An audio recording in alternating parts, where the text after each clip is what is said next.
आपल्या आहारात उन्हाळ्यात कुठकुठल्या गोष्टींचा समावेश करायचा असतो. तर उन्हाळ्यात कसं असतं, आपण बोलतो चालतो तर त्याच्याने काय होतं, आपल्या शरीरातनं घाम हा बाहेर निघतो. तर घामाद्वारे आपल्या शरीरातनं पाणी हे बाहेर जात असतं. त्यामुळे काय होतं, डिहायड्रेट आपल्या शरीर होतं आणि त्यातून आपल्याला थकवा जाणवतो, आपल्याला लो फील होतं, एनर्जी राहत नाही. तर मग या सगळ्या गोष्टीचा परिणाम आपल्या शरीरावर नाही व्हायला पाहिजे म्हणून आपण कोणत्या गोष्टी आपल्या आहारात समाविष्ट केल्या पाहिजे ते आपण बघूया.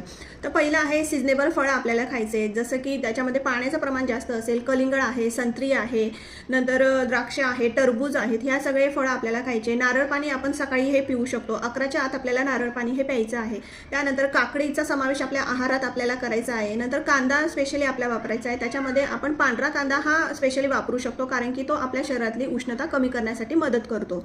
त्यानंतर आपण ताक हे पिऊ शकतो. त्यानंतर अजून पालेभाज्या असतात, पालक, मेथी, कोथिंबीर आणि पुदिना. कोथिंबीर आणि पुदिना याचा समावेश आपल्याला हा जास्त करायचा असतो.